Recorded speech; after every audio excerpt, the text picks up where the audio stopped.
I was thinking about Emerson, old Ralph Waldo, when I was writing about Thoreau, and I knew I would have to come back to him.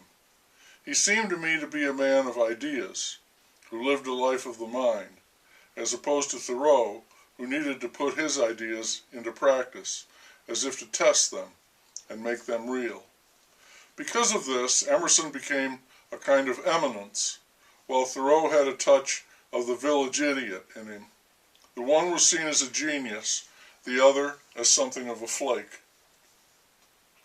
What I found in Emerson's writings, and I read 4 essays, Nature, The American Scholar, The Divinity School Address, and Self-Reliance, seemed to indicate that I was not far wrong in my speculation.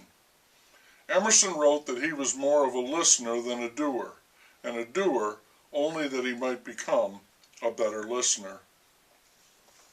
He was an ordained minister, but found the beliefs of the church outdated, so he left. His first wife died of tuberculosis when she was 20, leaving him over $20,000, although he had to sue her family in order to get it. He traveled through Europe, met many famous people, returned to America, and became a professional lecturer, delivering over 1,500 speeches in his life. And in his flaming feel-good optimism and romantic idealism, I can catch a whiff of modern stars of the inspirational talk circuit on public television, like Deepak Chopra and Wayne Dwyer, as well as the Chicken Soup for the Soul books. Emerson, too, was peddling that soup. In Nature, Emerson says that the right kind of student can find God. And because God is in all creation, radiant, everything is divine. He says that in the investigation of nature, science is no doubt a powerful and useful tool, but what he calls untaught sallies of the spirit, a guess and a dream, have their place as well. The mark of wisdom, he says, is to find the uncommon in the common. Some people find this profound and moving. Others feel it is mere bunk and blather.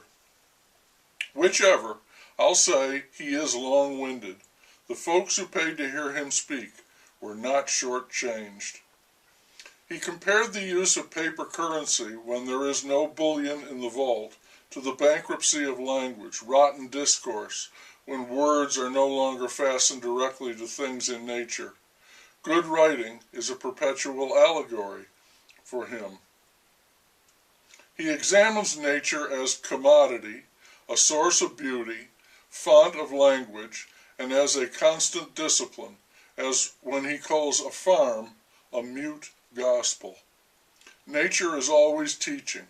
He concludes that the best moments of life are those delicious awakenings of the higher powers and the reverential withdrawing of nature before its God. In The American Scholar, he says that it is time for an emphasis in his still relatively new nation on intellectual pursuits instead of exertions of mechanical skill, for philosophy instead of good old American know-how. The scholar must be free and brave and trust in himself above all, which leads directly to the essay on self-reliance. In it, he sets up a deep opposition between the individual and society, with everything favoring the stance of the lone person as a hero.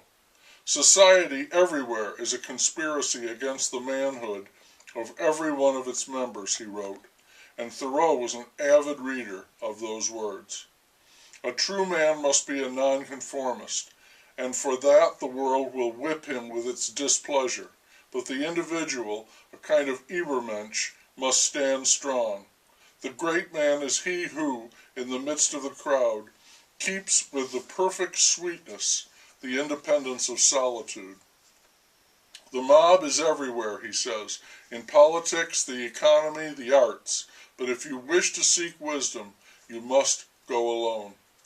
When Emerson left the church, he wrote that we worship the dead forms of our forefathers, and he refused to do it. He was, therefore, I would say, an odd choice to give an address at the Harvard Divinity School. In it, he claimed that the miracles in the Bible were nothing of that sort, and that Jesus, while he was a potent religious figure, was not God, and further, that the preachers of the day were doing a terrible job of professing the most important religious truths and fundamental message. This was badly received, of course, and Emerson, a graduate of the school, was not invited back for 30 years. Unlike Thoreau, he wasn't one to get embroiled in a controversy. He made no reply to the scathing criticism, instead moved on and enjoyed his life as a thinker and a public speaker, pounding away at his themes of nature as the web of God and the world's most sacred spirit, the integrity of the individual.